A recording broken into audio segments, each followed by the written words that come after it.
Welcome back to the DRO Bets channel. We have reached week 4 of the 2025 MLS season.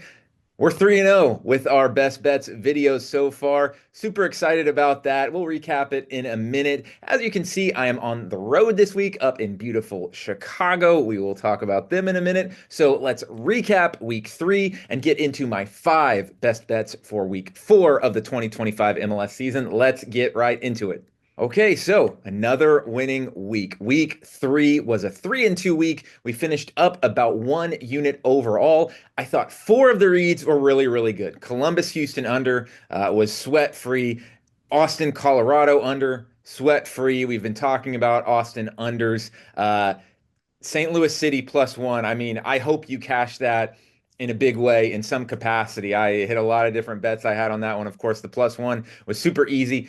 I'm pretty mad about that FC Dallas over 1.5 team total. They missed a PK late in the game that would have cashed that for us and given us a 4-1 day. And I thought the San Jose double chance, it wasn't a bad read. It certainly, I've had worse reads so far this season, but I think in Minnesota games overall, they are playing so defensively, so on the counter. They're going to keep games tight. And I think this one actually felt like it was more likely that San Jose lost than won. I think the draw was the most likely result, but we don't want to be playing that. So, yeah, not a bad week overall. Again, though, 3-2 finished up about a unit, and we are up a little bit over 2 units on the season. I think about 2.5 units overall. So happy about that. Now let's get into my 5 picks for week 4. Okay, so I mentioned I'm in Chicago this week for work, and we're going to back the Chicago Fire with the first pick of the week. We're going draw no bet +145.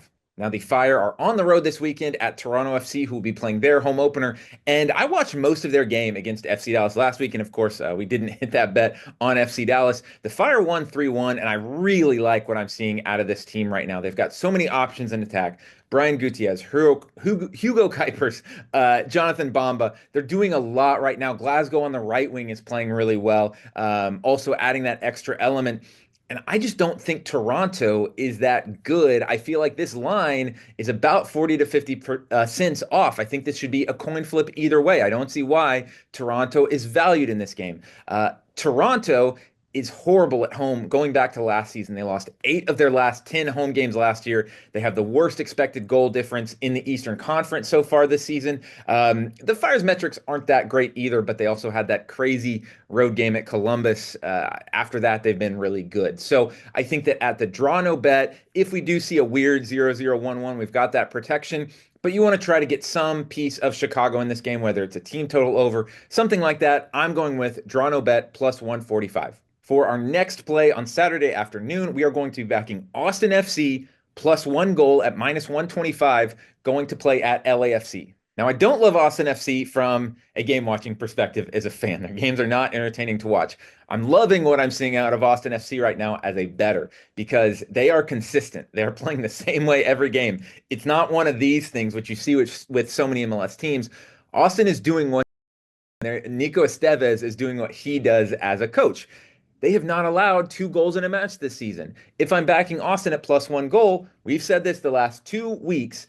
If you've got that +1, the other team has to score twice for you to even have a chance of losing this bet. LAFC, who they're playing, their CONCACAF Champions Cup match against Columbus actually kicks off about 30 minutes from now when I'm recording this. So we'll see what happens. But I think we could see some squad rotation in that again. And we've seen teams playing in Triple C. They've really struggled to really open it up offensively. So I see this as a low scoring game. Austin has allowed under 1 expected goal in every game they've played so far. And this game just screams draw to me, like 0-0 or 1-1. I really think it's more likely that Austin gets a result than that they lose by multiple goals. So a +1 at a pretty decent number. I'm going to be backing Austin FC for pick number 2. Our third pick of the best bets week 4 video, we are taking New York City FC to beat the New England Revolution and more than 1.5 goals to be scored in the game, coming in at +100. Now, I almost made the play NYCFC -1 at +120, but to be honest, I just see a lot more conditions for the win here than I would at that -1, a 2-1 win for NYCFC. We would win the bet this way. We would push if we had them at -1. So I like that. And the only losing condition here would be NYCFC with a 1-0 win. That would be a loss for us rather than a push. So this is the way I like to play this. I really wanted to just get any type of NYCFC in this match. And first off, we're going to talk about the New England Revolution because this is really more of a fade of the Revs than it is backing NYCFC. New England has yet to score a goal this season in 3 games, and we saw Leo Campagna, their star forward that they signed in the offseason from Inter Miami. He went off with an injury. He's not going to be playing this weekend, and they brought on let me say first, this guy doesn't deserve to catch any strays. One of my favorite players from the FC Dallas days when they lifted the Open Cup, the Supporter Shield. But Maxi Urruti at 34 years old, this is not an MLS caliber forward anymore. They brought him off the bench, didn't really do a lot. I don't see where they're going to score goals. They have the lowest expected goals in the league so far this year, 1.1 combined in 3 games.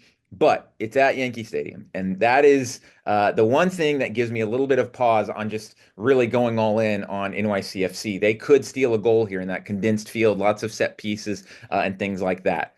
Now, looking over to the NYCFC side, they're a team that has actually had probably the 3 toughest games to open the season. They played at Miami, go all the way across the country at LAFC. Then they go home to play Orlando City, who's not an easy team either, and they come away with 4 points. That's a very respectable number. Now they're playing New England, arguably the worst team in the league. It's kind of like they've been running with a weighted vest. And I like NYCFC to break this game open, score multiple goals, and beat New England. So, play this how you like. Look at the lines and see what you like. But I really think NYCFC is a little bit undervalued. And the official play is going to be NYCFC money line plus over 1.5 goals at even money.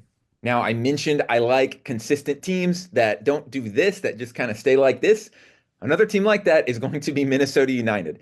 We have faded them the last 2 weeks. We pushed one and lost one. Now we're going to back them.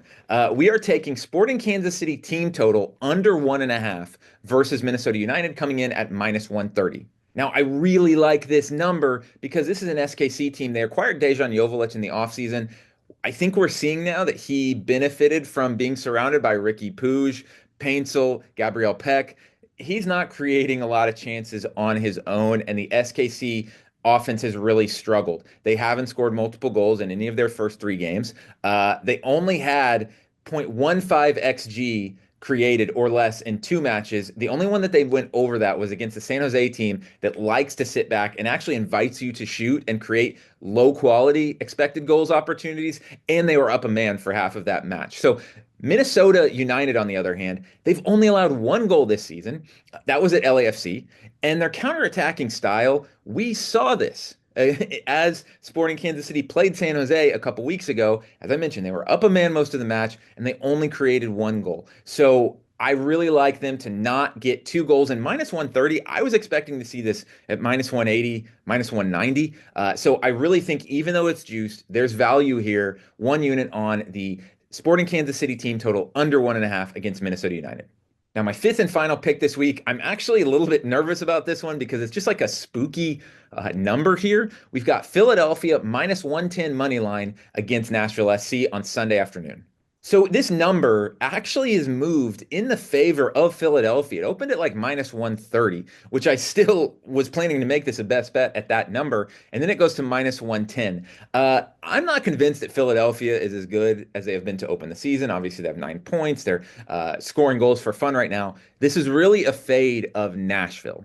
If you're giving me even money for Nashville to lose on the road or very close to even money, I'm going to take that. This is a Nashville team that's lost 7 of their last 9 road games last season.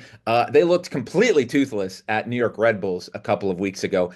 And there are some things I like about what they did against Portland. But remember, they missed 2 PKs. That upped their expected goals number. They only created 1 chance over 0.15 XG in that match. I don't rate their offense at all. And while I said earlier, I do think they're punching above their weight right now, it's undeniable that Philadelphia has the most expected goals in the East, the most goals scored in the league, and we can say Nashville has been solid defensively so far, but who have they played?